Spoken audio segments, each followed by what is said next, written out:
This is Tasting History with Max Hiller with alcohol! My favorite. Also, one year ago. Oh, let's check this out. Ancient Roman Garum vivid. What's Garum? Wait, it's not alcohol? Boo! Well, still, we can give it a try. Let's watch. Ask yourself, what would happen if I left 8 pounds of fish and 1 pound of salt to sit in a jar in the sun for 2 months? Whoa, that sounds like poison ferment? Well, of course you have. Well, the answer is you'd make garum, the fermented fish sauce of ancient Rome. What? So thank you to Factor for sponsoring this video as I make true fermented garum. This Is it time edible? on Tasting History. Roman ketchup? I've never seen something like that before. Huh. So what exactly is garum? Yeah. Well, one 7th century author, Isidore of Seville, said garum is a salted liquid of fish, which formerly was made from the fish that the Greeks called gyros. Wow, that actually sounds really savory. I would love to try it. And although it is now made from an infinite variety of fish, it retains the original name that it had at its beginning. But I feel Isadora had never actually seen the product being made, because yes, it is a salted liquid of fish, but it's how you get to that product that is so interesting. Now, the Roman poet Marcus Manilius, he did write about the process of taking fish and salt and putting them in a terracotta vat and letting them ferment. And then being a poet, he describes the end result in some flourishing language. Their inward parts melt and issue forth as a stream of decomposition. That doesn't sound very tasty. Here a precious exudate flows out, which vomits up the flour of the gore, and What the fuck? mixed with salt balances taste in the mouth. That doesn't sound very nice. Yeah, that's what I'm about to make. It's actually that stream of decomposition that I'm going for. What? And to make that, I needed to find a proper ancient recipe. Now, 3.5 years ago, shortly after I started this channel, I did a video on garum. In fact, it's how most people found this channel. It's why I made a t-shirt that says, "You had me at garum." I had me at garum. I kind of want to try it now. Wait.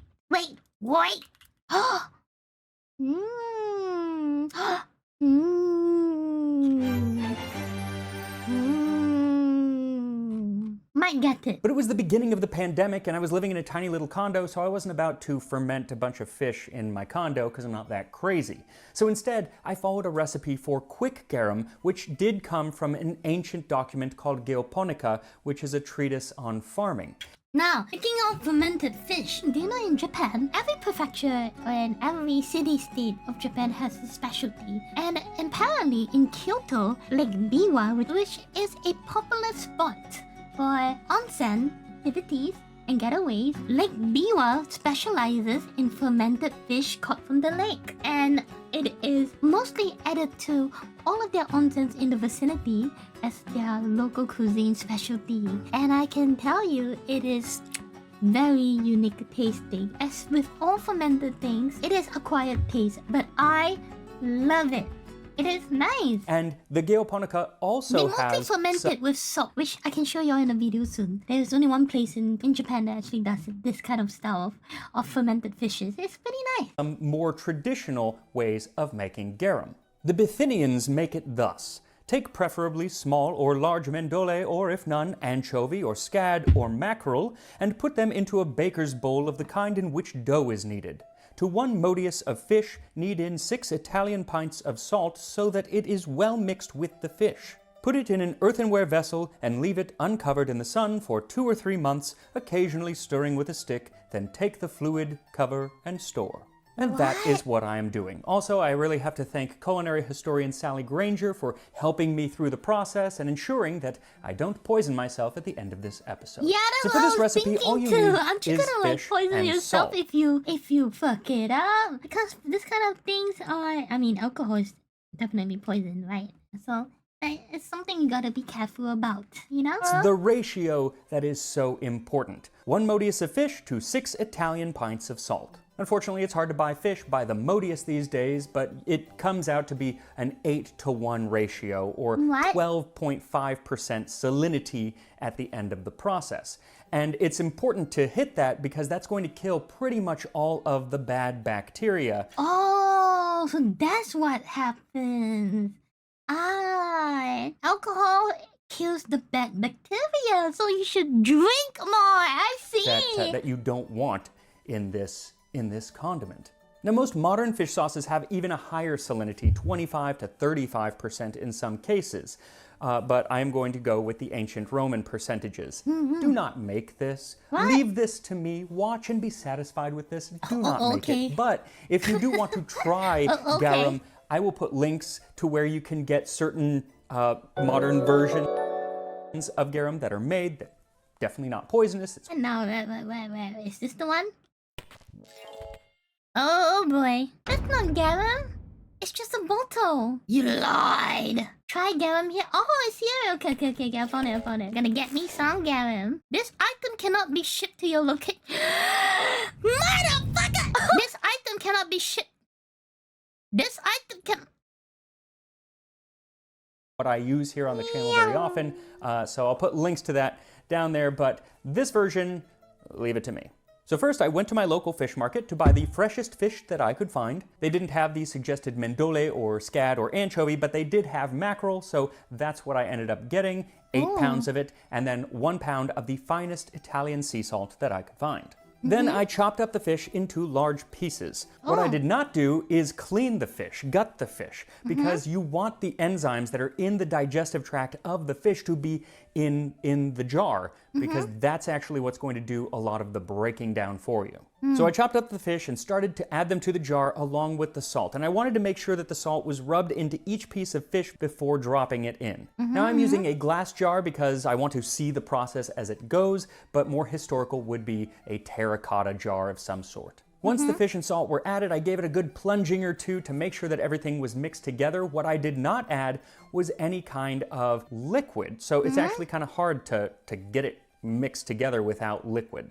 Then I set it out in the sun, and I did cover mine because I didn't want any critters getting into it. We got raccoons. But I was opening the jar several times a day to make sure that enough oxygen was getting in, which helps to stop botulism. Now, before I said all that you needed was fish and salt, but really you also need a third ingredient, and that is thyme. Hey, technically, maybe I could make it, Smells like somebody shit in their cereal. Yeah, I could follow this recipe and make it, maybe, yeah?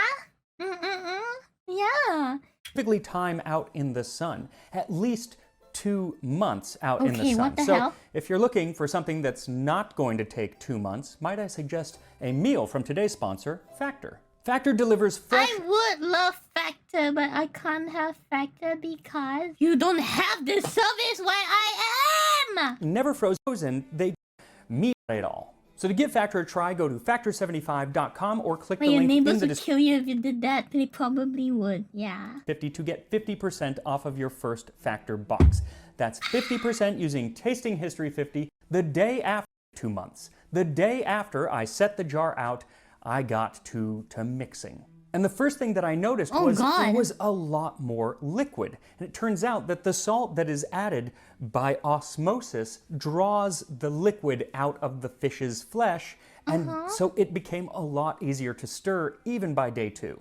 And every day I would go out at least once, preferably twice a day, and mix the garum. And within just 4 or 5 Oh god, it looks chalky. This looks scary a bit. 5 days, I noticed that the fish really started to break down. Fins were falling off, bones were sticking out. It was something out of a horror film. But it wasn't until a little bit later, about at the 2.5 week mark, that the fish were no longer recognizable as fish. There's so much decomposition here, Jesus. There were still some bones, yes, but overall it was a thick brownish gray liquid that had a golden sheen of fat floating on top. I mean, it does look nice, but horrifying at the same time. Something reminiscent of a liquid that you'd see flowing out of a sewer pipe. Okay, that's just plain horrible. Now, does that look nasty? Yes. Yes, it does. But what was shocking was the odor, or rather lack thereof. It did smell. It had a very strong smell, but it smelled like a fish market. If you go to a fish market and you just kind of get that fish smell, that's what it smelled like pretty much all the way through the process. I expected it to be putrid and kind of rotten smelling, but it wasn't. One of my favorite things to do all summer was to invite friends over to look at the garum and to smell it. And Really? So maybe it's not that terrible after all, you see, what he's saying here. you know, it was always kind of shocking that it didn't smell nearly as bad as it looked. So there were actually laws in ancient Rome that dictated that these garum factories had to be a certain distance from population centers because the smell was so bad. So I was a little worried that I was missing something, but we'll come back to that.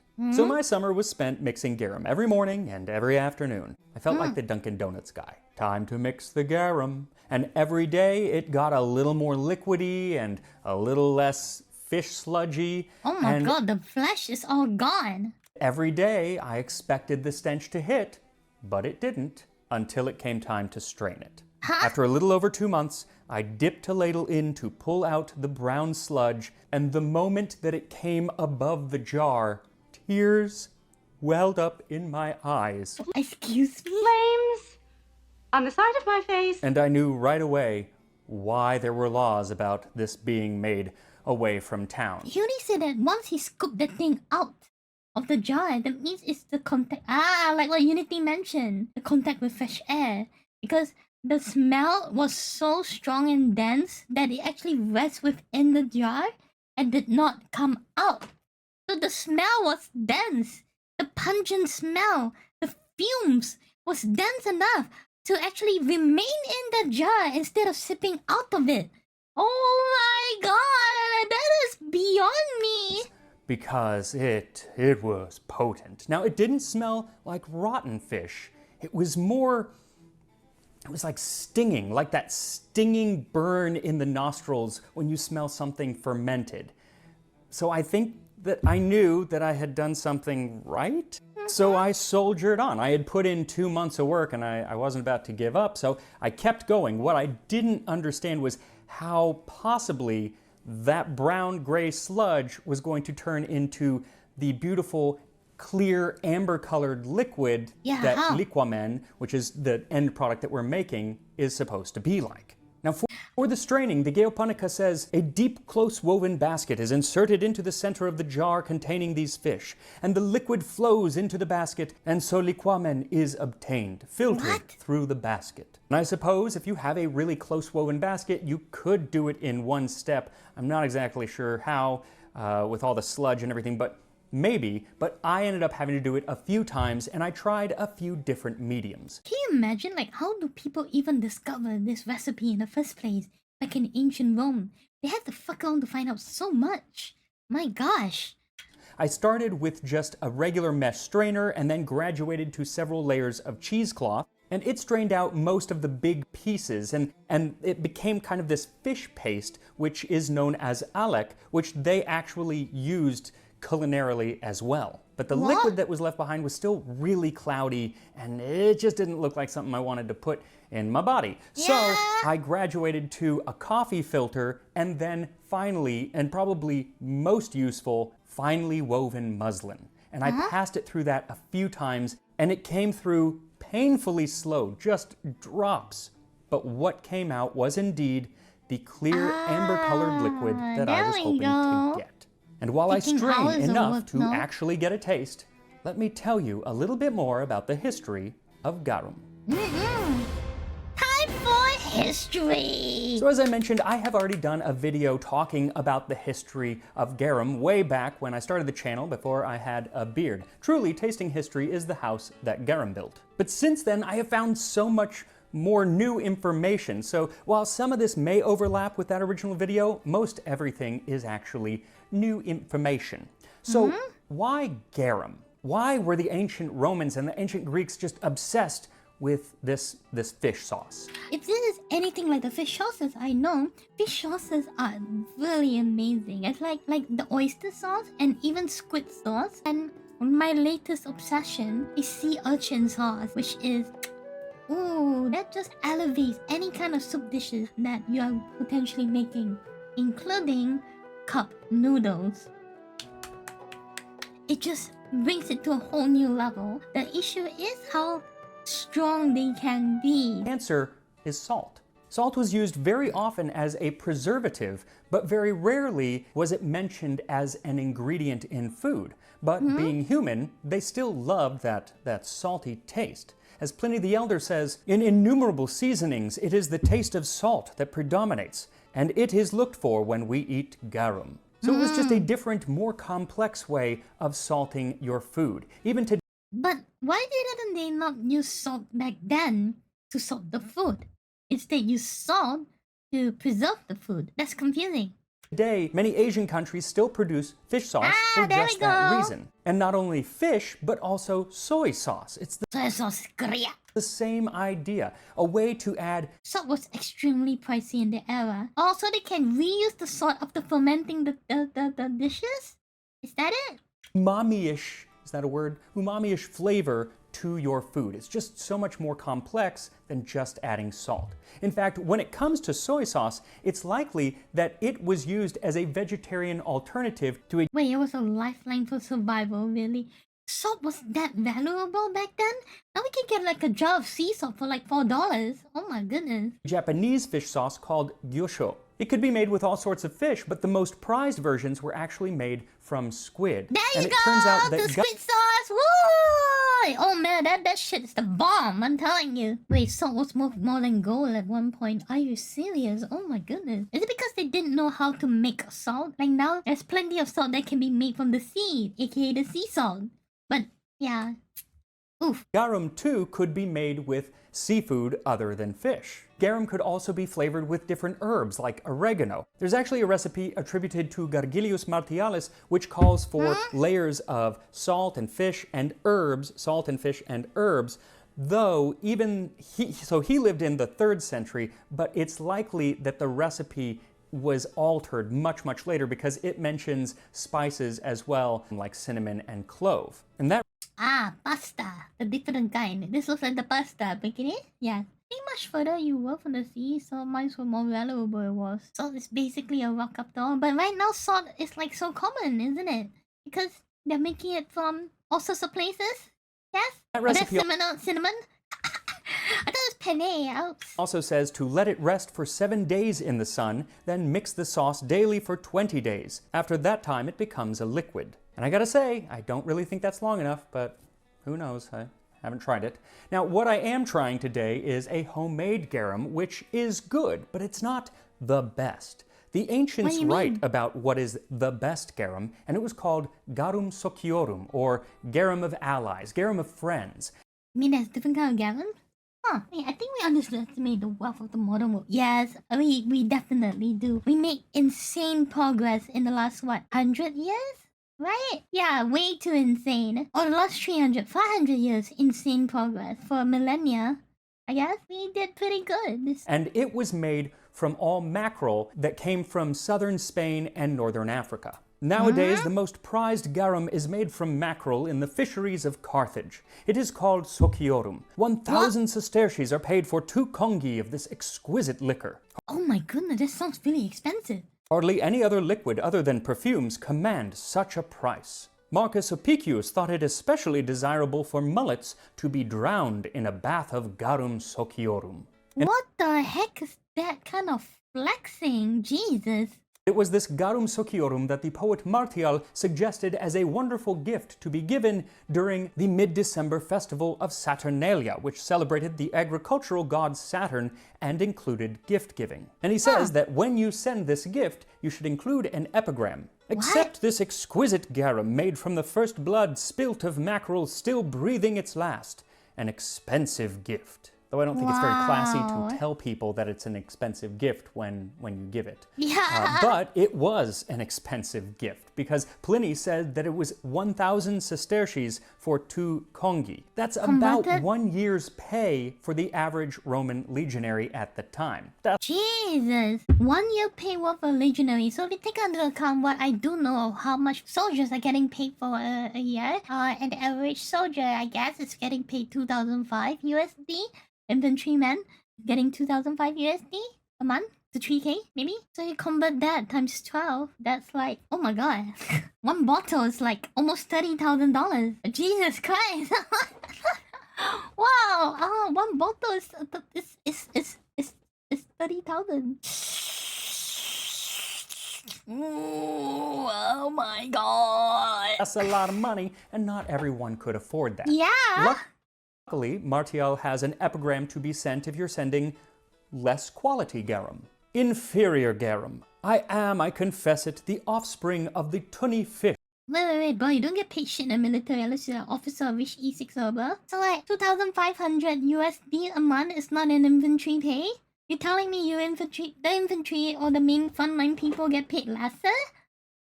Really? No way. I like to think that back then, ancient Rome, they pay the people, like, decently. The soldiers decently. Yeah. So maybe 2005 in modern times, right? Fish of Antipolis. Had I been that of a mackerel, I should not have been sent to you. But that makes it seem that you sent this inferior garum not because you couldn't afford the garum sociorum, but rather if you had got the good garum, you would have kept it for yourself. Yet even while garum was prized, some calling it the most noble of liquors, Wait, it's an alcohol? Yeah. its pungency made it for an easy punching bag for the ancient Roman authors. Martial has an epigram about the eating habits of his 40 AD. Wow, this is very old. friend Baeticus. Neither mullet, Baeticus, nor turtle dove delights you, nor is hare ever acceptable to you, or wild boar, nor do sweet meats please you, or slices of cake. Instead, you devour capers and onions swimming in disgusting garum, and the soft part of a gammon of bacon whose freshness is questionable. I suspect that there must be some other more secret vice in your stomach, for why, Baeticus, do you eat such disgusting things? Though my favorite of his garum-deriding epigrams is to his friend Flaccus. You are a man of iron, Flaccus, if you are able to make love to a woman after she has had 6 helpings of garum. Garum was so potent that sometimes even animals shied away. Oh my god, that is some roasting right there. We need like good old roasting back from the Roman Empire days. Those people are true artisans of their craft. Columella, in his treatise on agriculture, wrote great Me writing about you while she eats so many oysters. Hey, Shut the fuck up! I don't eat that much oysters anymore! no, I think I have 1 or 2 these days, and I haven't had oysters in months. So you shut your pie hole, you little turban. care must be taken by the man in charge who feeds the bees when he must handle the hives, that the day before he has abstained from sexual relations and sorry, what? garum and all the liquids which accompany it. But while the ancient writers love to poke fun at garum, it's clear that they also love the stuff because they're always talking about where the best garum came from. Some said that it came from the Black Sea, others from what is now Spain. But one of the most famous garum-producing cities was actually Pompeii. Pompeii? That's one of my friends in Tower of Fantasy. Pompeii, what the fuck? Weird. Pompeii? I thought Pompeii was a random name, you know, like some stupid name that he drafted out. I didn't actually realize it's in a Roman city. What the shit? Now I cannot look Pompeii the same anymore. There's some kind of new level of reverence and respect for the name now. Shit, you haven't heard? No, I thought it was... I thought Pompeii was a random Weibo name. Okay, I'm sorry. Hey, that's why we watch and ow. That's why we watch and learn. Okay, I'm learning. See, and ow. It's okay to be stupider than normal, so that every day you learn something new. It's a learning journey, guys. They call me dumb on main. Because you are! Shut up! I might be dumb when it comes to history. But you are dumb on main, so shut the fuck up, Jacob! I don't hear nothing from you, you understand? Check out General. Embracing figures that Pompey could have been gay lovers. After scan reviews, they're both men. Is he giving him a blow? Be me. Drinking wine with best bro. Served 10 years army together. Save my life one. Name my son after the guy. Mountain fucking explodes. Find house and hide for shelter. Give each other for one last hug. Ash buries our souls. 19,000 years later. 1900 years later get found. Lamau, gay boys! 19,000 later get found. Lamau, gay boys! Suka. Okay, cool. Oh, they were stuck. So that's what happened. Okay. And we even know the name of one of the top manufacturers who lived there, Aulus Scaurus. Bottles with his mark on them are found all over the Mediterranean, and a full 1/3 of the garum bottles found in the sites of Pompeii and Herculaneum came from him. It's also from his workshop that there was found a famous mosaic that bears a label which translates to the flower of garum, made of the mackerel, a product of Scaurus, from the shop of Scaurus. Though he also offered a product called the flower of liquamen, which would infer that at that time, garum and liquamen were two different things. Now, throughout history, the terms sometimes have been used synonymously, but by the early empire, it does seem that they were slightly different products. It's possible that liquamen referred to what we're making today, and then garum was made with more of the blood and viscera of fish, and so it was I can imagine, branding comes from ancient times. When with the society formed, I'm pretty sure one way or another, branding came too. What is it? I am Commander Shepard, and Scotto's is the favorite shop in the Roman Empire. darker color and more pungent, but it's not exactly certain. And as time goes on, other words begin to pop up that are referring to this same fish sauce. Around the year 390, the Roman poet Ausonius wrote to his student thanking him for a gift of some fish sauce from Barcelona. He says that it's called muria, but complains that the term muria is hard for him to pronounce and that he prefers the older term garum. But by whatever name that liquor of allies is called, I'll flood my plate. This juice, too little used by our forefathers, must overflow the spoon. AKA, get dunked on Garum! I mean, we made a great stadium just to dicks on the wall and make us look at a good time. Oh yeah, they did! Mom made a giant stadium just to watch what was equivalent to wrestling matches today. I guess humanity has never changed. It's just like the law of energy. It just changed from one form to another, and humanity's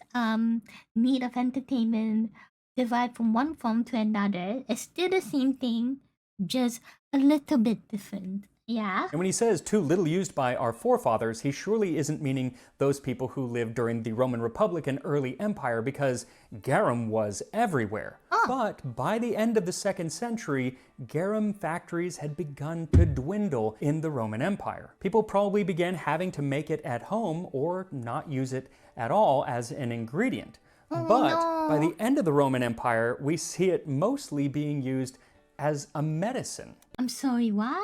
It's found in numerous medical texts going back for centuries, and it could be used to heal burns, cure ulcers, and even treat the bites of dogs and crocodiles. And if you're feeling a little backed up, garum was a go-to laxative. What?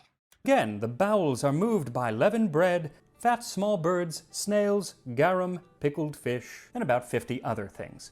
Now, Columella says that if your horse is having too much phlegm, then pouring some garum into the horse's nostril will help to alleviate that problem. A garum neti pot. Ugh. The 1st century physician Dioscorides really fanboyed over the stuff, saying that it could treat all sorts of things. If you had sores in your mouth, you could swish garum around and it would fix them. And what? It's like a cure-all kind of product. What is this? An elixir, huh? garum applied represses gangrenous ulcers in the cheeks, heals those bitten by dogs, and is sometimes given as a suppository for dysentery and sciatica. Fortunately for me, this is tasting history. I don't think that's how it's supposed to work, but okay. Kilroy, thanks for the follow. Welcome to my stream, huh? So a garum suppository. So I guess in Roman Empire, it was fish oil, fish. And then in the cowboy era, snake oil. Even though now, I only know snake oil being made in mostly certain places in China.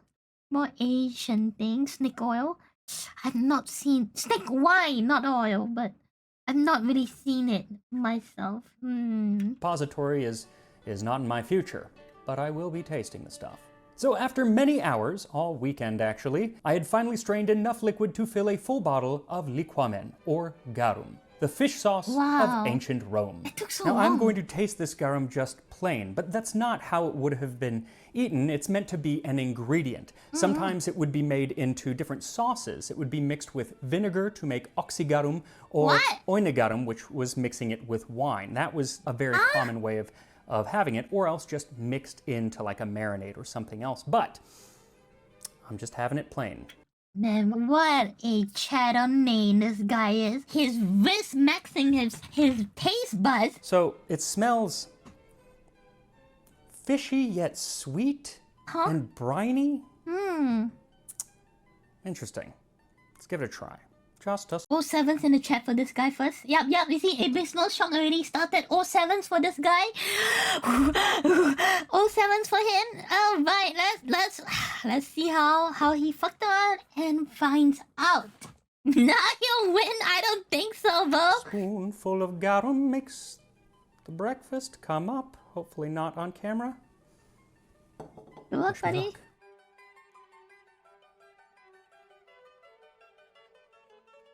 Oh, interesting.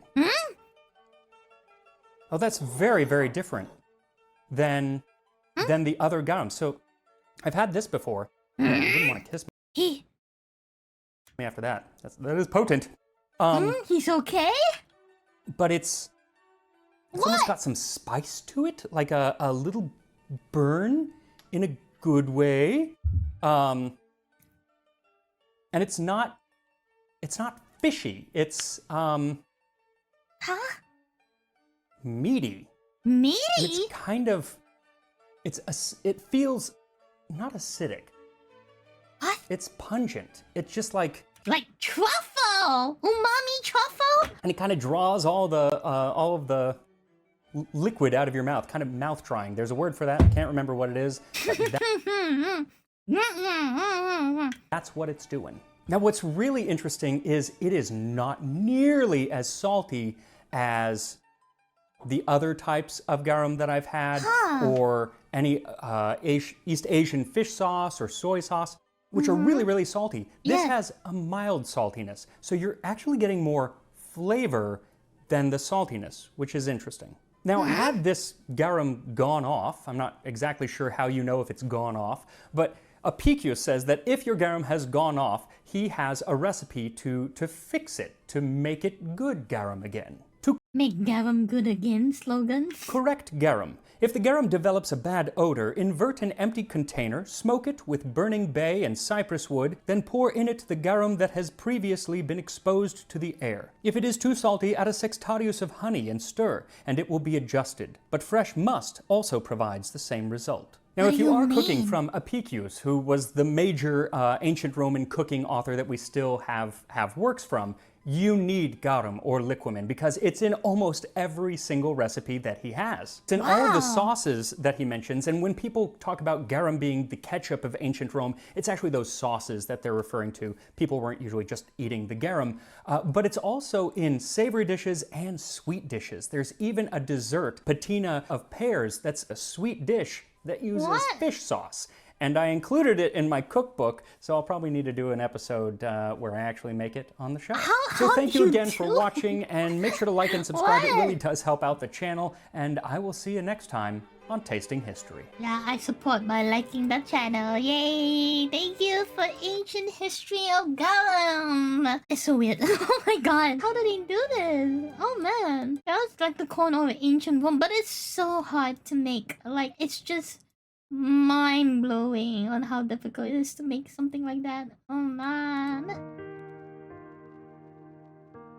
Ta-da! Hello, Yui here. Thank you for enjoying my stuffies. If this video has brightened up your day or put a smile on your face, do consider to do the logarithm stuffies. That means liking, subscribing, and commenting in this YouTube video. If you wish to show me more love, do check out my Patreon. Every single support in there goes to making more content in this channel and one, paying my editor, Zaki, who's definitely not living in my basement. In turn, you'll get early previews, behind-the-scenes stuffies, but most importantly, cosplay culture, which I know a lot of you are into. I also stream Mondays to Thursdays in Twitch, 11 PM EDT, so come over and check me out sometime.